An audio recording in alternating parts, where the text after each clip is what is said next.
4월 세 번째 주 주간 뉴스 브리핑을 시작하겠습니다. 기상청이 국민의 건강한 생활을 지원하기 위해 4월부터 국내 꽃가루 농도 정보를 제공한다고 밝혔습니다.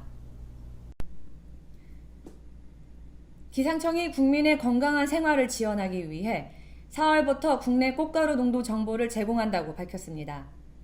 꽃가루는 우리나라 국민 중 성인의 17.4%, 청소년의 36.6%가 앓고 있는 알레르기 비염의 주요 원인으로 알레르기 결막염과 천식을 유발합니다. 꽃가루 알레르기 환자는 꽃가루 농도를 사전에 확인하고 외출할 때에는 선글라스, 마스크를 착용하는 것이 좋습니다. 특히 매우 높은 단계의 경우 가급적 외출을 자제하고 실내에 머무르는 것이 좋습니다. 기상청은 꽃가루 농도 위험 지수 서비스를 제공하고 있으며 소나무와 참나무는 4월에서 6월까지, 잡초류는 8월에서 10월까지 제공 중입니다. 꽃가루 농도 위험 지수를 포함한 생활 기상 정보는 기상청 날씨누리를 통해 확인할 수 있습니다. 한국수자원공사가 낙동강 하구뚝을 서부산의 랜드마크로 탈바꿈하기로 했습니다.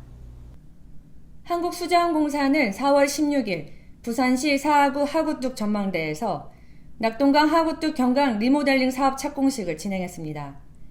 이번 사업은 낙동강 하구뚝을 서부산의 랜드마크로 탈바꿈하고 시설 노후화로 인한 안전성 및 유지관리 효율성 제고를 위해 총 사업비 128억 원을 투입해 내년 4월 완공 예정인 사업입니다.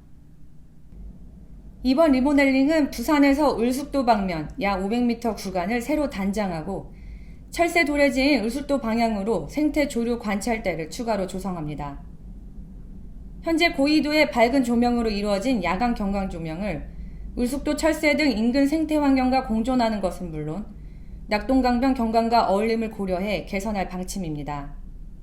수자원공사는 이번 사업을 통해 낙동강 하구가 가진 환경 생태 및 경관 자원을 활용해 하구 생태 가치를 널리 알리고 이에 대한 시민들의 공감대를 강화하는 계기가 될 것으로 전망하고 있습니다.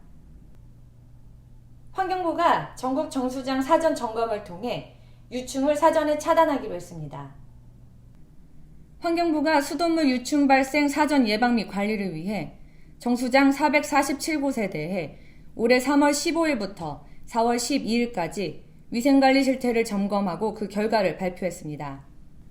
정수장 위생관리 실태 점검 결과 5곳의 정수장 정수에서 깔따구 유충이 소량 발견되고 18곳의 정수장은 원수 및 정수 처리 과정에서 유충이 발견됐습니다.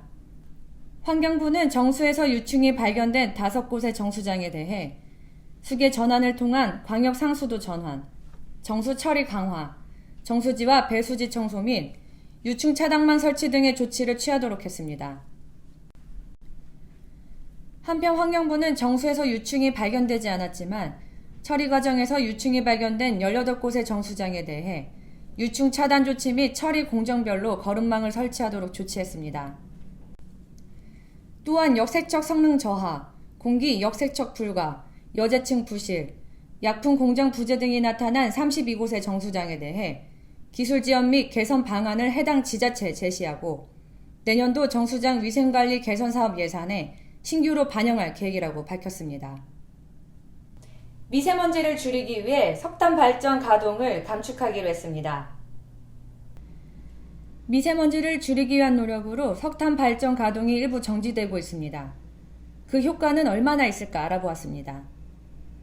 산업통상자원부가 발표한 내용에 따르면 제2차 미세먼지 계절관리제를 추진한 결과 석탄 발전 미세먼지 배출량은 제도 시행 전에 비해 3,358톤이 줄어든 효과가 있었다고 밝혔습니다.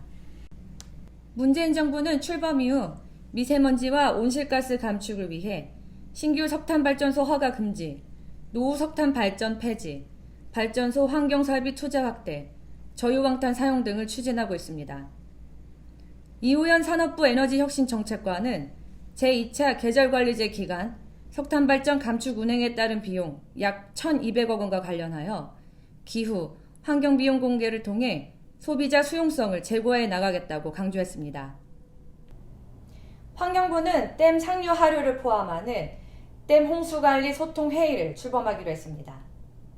환경부는 올해 홍수기를 대비하기 위해 전국 20개 다목적 댐을 대상으로 지자체와 지역 주민 등이 참여하는 댐 홍수 관리 소통회의를 4월 13일부터 23일까지 개최한다고 밝혔습니다.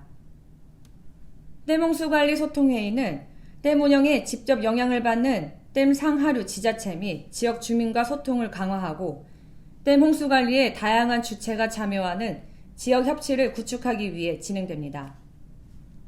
소통회의에서는 댐 방류 제약사항 조사 결과 및 해소 방안, 올해 홍수기로부터 새로 도입하는 댐 수문 방류 예고제 등 홍수기 댐 운영에 관한 사항 등을 논의할 예정입니다. 댐 홍수관리 소통회의는 일회성에 그치지 않고 홍수기 중에는 댐 수문 방류 예고제 등을 통해 댐 운영 정보를 수시로 공유할 예정입니다. 환경부는 행정안전부와 협의해 올해 홍수기부터 댐 방류 정보 전달 체계 강화를 위해 댐 인근 행랑객 등 불특정 다수가 댐 방류 계획, 안전 유의사항 등을 긴급 재난 문자로 받아볼 수 있도록 지원할 계획이라고 밝혔습니다. 해양수산부는 후쿠시마 원전 오염수 유입 관련하여 대응 방안을 논의하기로 했습니다. 해양수산부가 지난 13일 일본 정부의 후쿠시마 원전 오염수 해양 방출 결정 발표와 관련해 오염수 해양 방출로 인한 해양 환경 보호와 수산물 안전관리를 중심으로 하는 구체적인 대응 방안을 밝혔습니다.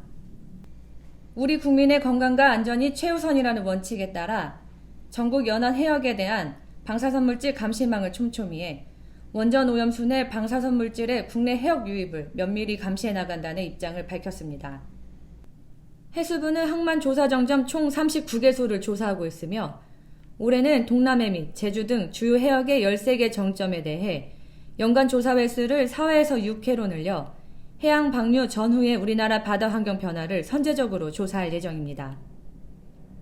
또한 해수부는 후쿠시마 원전 오염수 해양 방출로 인해 수산물 안전 우려가 최소화될 수 있도록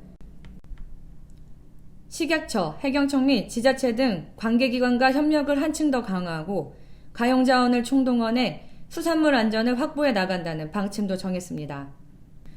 국내 생산 수산물의 경우 꽁치, 미역 등 40여 종을 대상으로 방사능 검사를 실시하고 있으며 최근 식약처의 강화된 검사 방법에 따라 더욱 면밀하게 수행해 우리 수산물의 안전성을 담보하겠다고 밝혔습니다. 수입 수산물에 대한 안전관리도 더욱 강화됩니다. 현재 식약처의 수입 수산물 방사능 검사를 통해 안전성이 확인된 수산물만 수입되고 있습니다.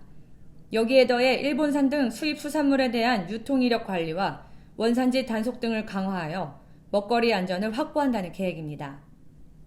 특히 그동안 원산지 위반 적발 실적, 소비자 민감도가 높은 수산물 등을 중점 품목으로 지정해 일본산 수입 수산물을 취급하는 수입, 유통업체 및 응식점 등을 대상으로 중점 단속하고 특히 그동안 원산지 위반 적발 실적, 소비자 민감도가 높은 수산물 등을 중점 단속하여 위반 시 강력하게 처벌할 예정이라고 밝혔습니다. 4월 세 번째 주 환경뉴스 브리핑을 마치겠습니다. 즐거운 한 주 되시기 바랍니다. 감사합니다.